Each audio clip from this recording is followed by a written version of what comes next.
everybody, Brendan here. Welcome back to another video. Today we're going to be continuing our London system run, and it looks like we have a pretty interesting one to boot because our opponent is playing a King's Indian setup with both G6 and E6 being played. And you know what I like to play if we see both G6 and E6. I like to push my H-pawn and see what I can do with it. So they really should have played H5 and not allow H5 from me. I feel quite confident now. I'm just going to retreat my bishop back to G3. I could also go bishop G5. I don't think this is stupid, because I can always go H6 and just try to rip things open. I don't think F6 is really smart from them, so I'm going to go bishop G5. I think this is actually preferable. Because if they go G5 or anything, it's just creating more weaknesses on that side of the board for them. I also have E4 coming, so all of a sudden we're getting like so much activity, which is awesome. Yeah, I'm gonna play E4 now, and look at our activity. It's booming. It's off the charts. This is something you might not expect from a London, but you can absolutely get not just playable positions, but phenomenal positions from London systems. Okay, so D5. I'm kind of more interested in playing something like bishop D3. I also like E5, but E5, what they might try to do is play F5, which I think would be strong for them. Knight to D2, just to try to get more activity, I think might be the way to go, though. So if I take it, and they take with the pawn, then they do have a ton of weaknesses. But I think I would rather just continue my development with bishop D3. Okay, now it's time to decide. Do I take, or do I push, or do I castle? I could castle either way. I think I want to castle long, though. Okay, that's interesting. So if I castle short, I'm kind of worried that this might just pick up the pawn, and that could be worse. If I play this, wait, maybe I can play this, because after E5, F5, I can take on G5, and then H6, H7, and just kind of try to roll them over. That could be a lot of fun. I feel like this is the most principled approach, though. Just taking on D5, where if they take like this, then their king side is still pretty weak, actually.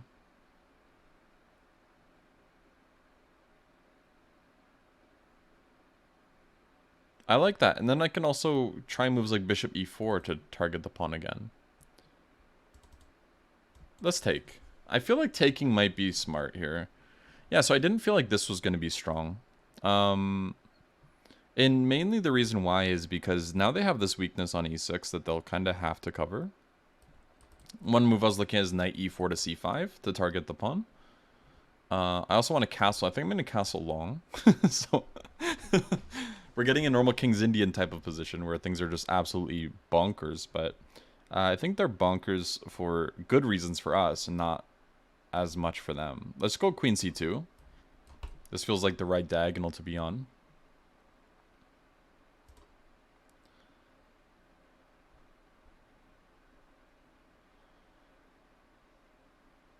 And I like moving the rook to E1. Looks logical to me. They might try bishop there, which makes me want to play A3. So bishop B5, I have C4 with no knight B4. But I think rook E1 is a very effective move, just to keep an eye on this pawn. See where it's going. So yeah, if you're a London player, you might be thinking, what is happening? I couldn't tell you, but we at least know it's going to be a fun game. So I'm looking at bishop G6.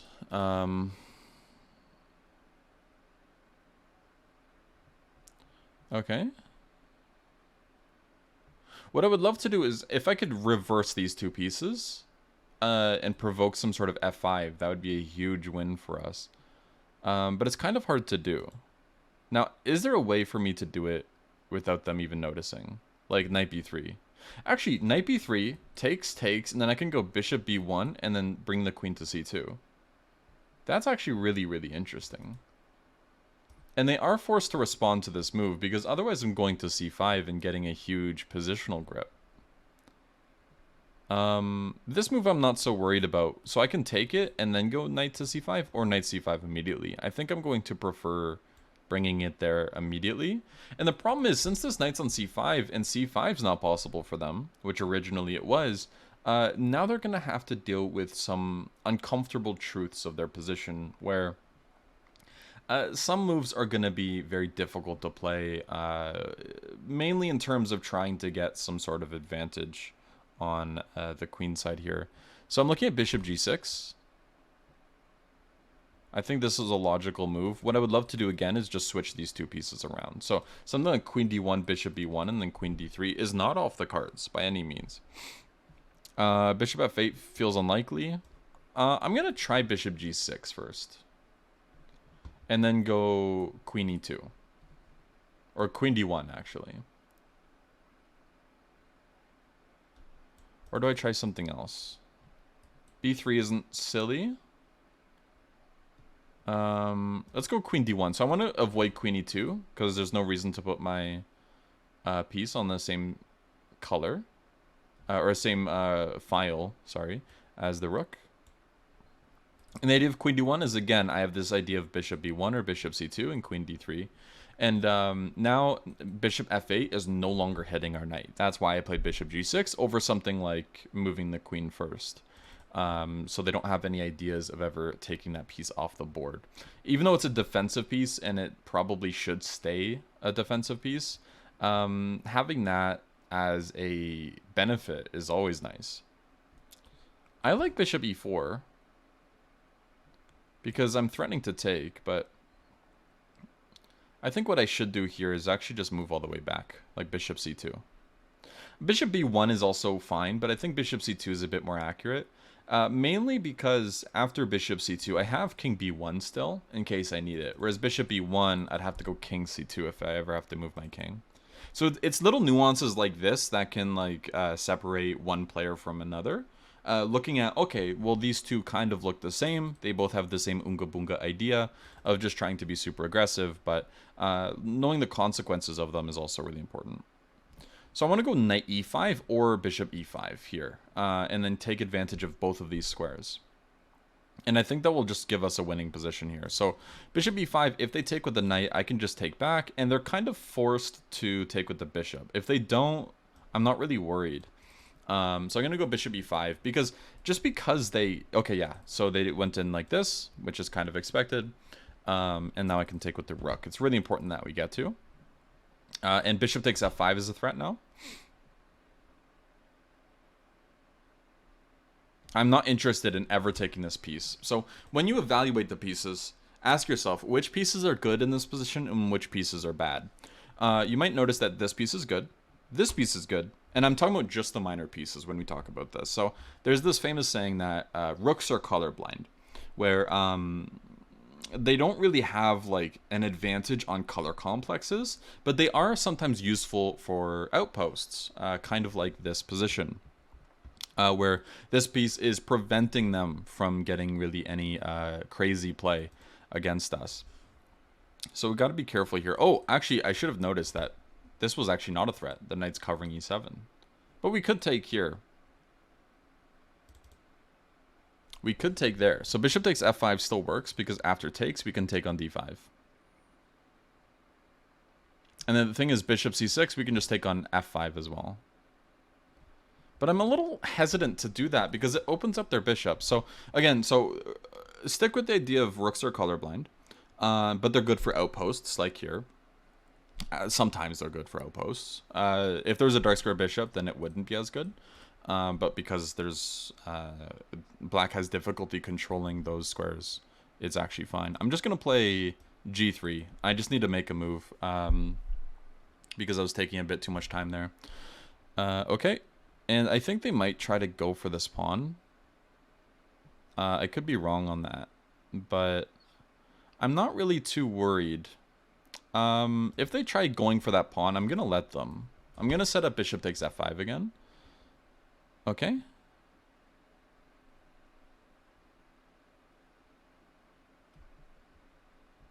Let's go rook e2. And I still have this move set up. I actually really don't care about this pawn because it just opens up the file for me. So that's kind of like more of an aggressive idea here. F3 looks good. Very aggressive. And my idea is to go to E5. This square is weak, so I want to control it. Sorry, I'm playing a little bit quicker because I spent a lot of time trying to talk about things. But when you're trying to evaluate the pieces, ignore the rooks, ignore the queens. Those pieces are very important as well to know if your position's good or not.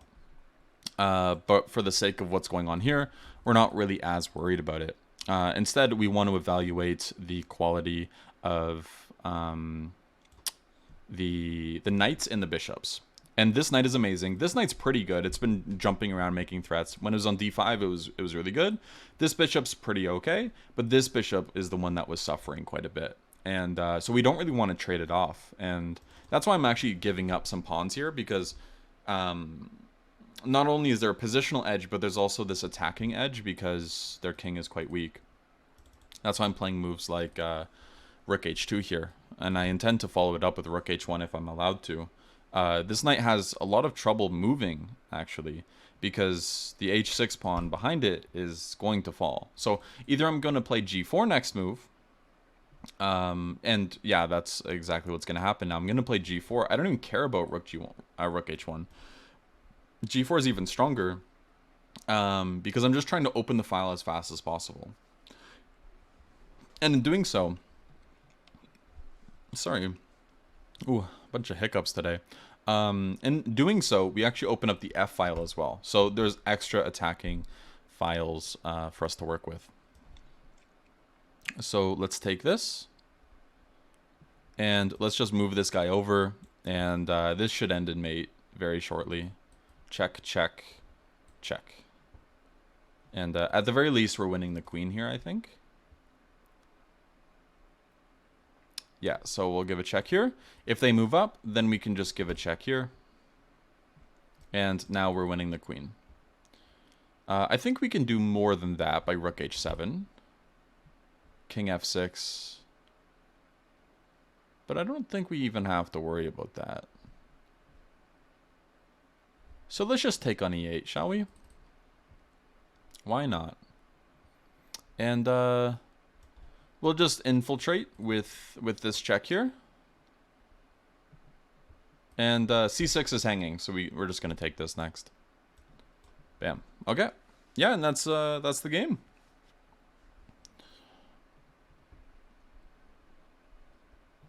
Okay, so they move there. I'm just going to bring my queen in. I'm looking at knight e7 check, which wins the rook. Notice how undefended pieces run into these types of problems.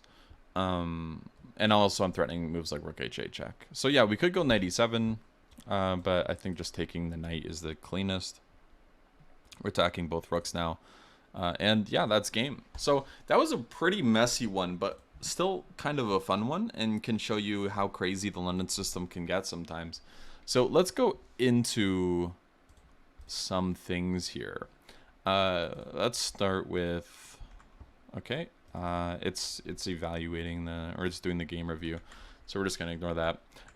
Objectively, this move h4 isn't anything crazy. It turns out computer actually really likes it, and I think a good rule is whenever g6 is played and e6 is played, h4 is going to be especially effective.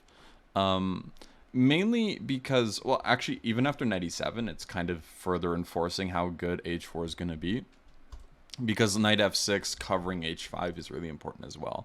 But whenever you see these types of structures, you should notice that the dark squares are much weaker as a result. So if we just get rid of these squares can never be controlled by a pawn ever again. Ever. It's impossible, no matter if we even try to help them. And because of that, that should kind of signal to us that we want to start like creating more weaknesses, because when one weakness is created, it's easier for more to be created as a result, just to kind of deal with the fact that there are weaknesses in the first place. So h4 is totally understandable. And after castles, they're kind of just going into the attack here, and h5, and When you turn on the evaluation, the game review thing's almost done, but what you're going to see, this is over a 1 point advantage, which is very significant whenever you see something like that. I've tried these attacks before earlier in this run, some with success and some without, in terms of whether or not it was a good idea.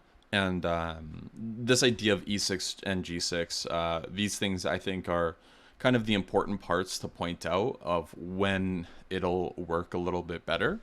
Yeah, so knight to D5, bishop G5, and yeah, again, unfortunately, because of the poor placement of their knight, they're just kind of running into problems consistently with having to create even more weaknesses. So things really worked out well for us here.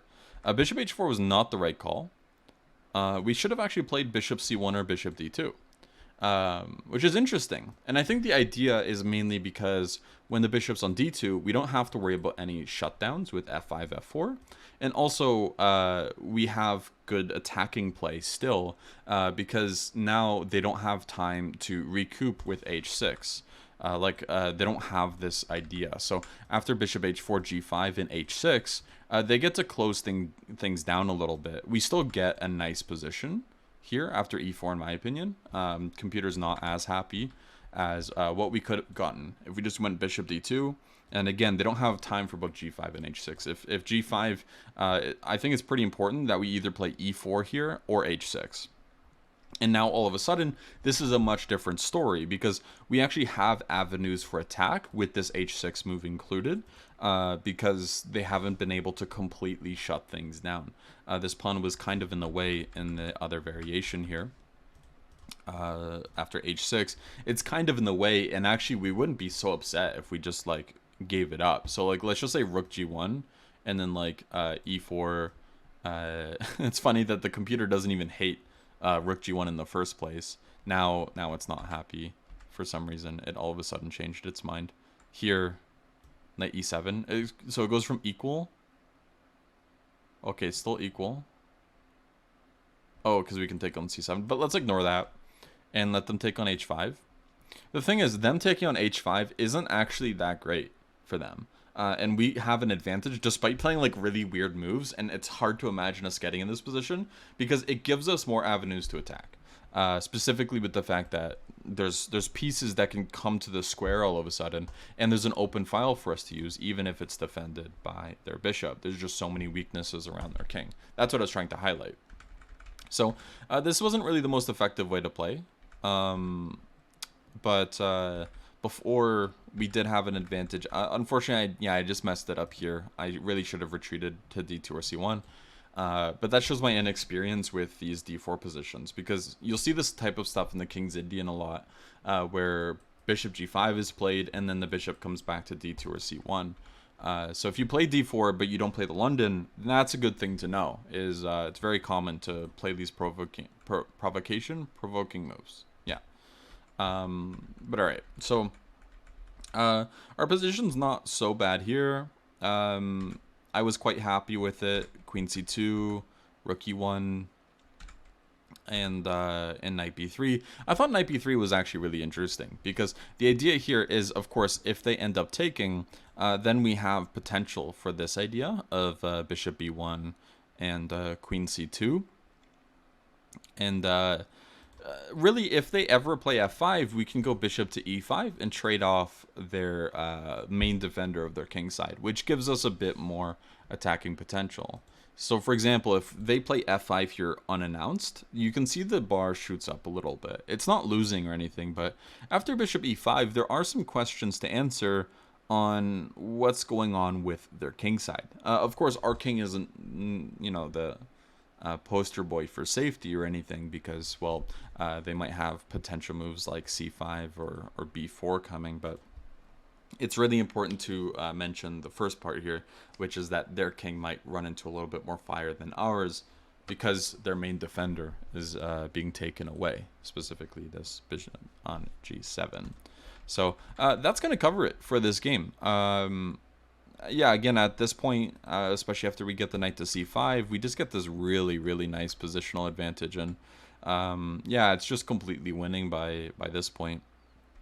Mainly because when you just compare the pieces, this bishop is a million times better than this one. This knight is, you could actually argue, maybe it's on equal terms with the knight. I would still think the knight on c5 is better, because it cannot be attacked by anything but the knight itself. And having it maneuver somehow to trade off for this c5 knight is not really the nicest thing to think of. But and you can see something very positionally like simple, like bishop b3. Let's just say like rook b8 or something, and then you just like take on d5 in a position like this. White's just completely winning, and it's just the quality of these two pieces. That's all that matters, really. White has a knight that cannot be kicked away from a really nice square. It can also remaneuver to e5 at some point. Of course, white has a ton of activity on the open file as well, but we're going to ignore that factor and just look at the fact that the two minor pieces, the quality between them is just so drastic. That's going to cover it for the game. I hope you guys enjoyed, and I'll see you in the next one. Bye-bye.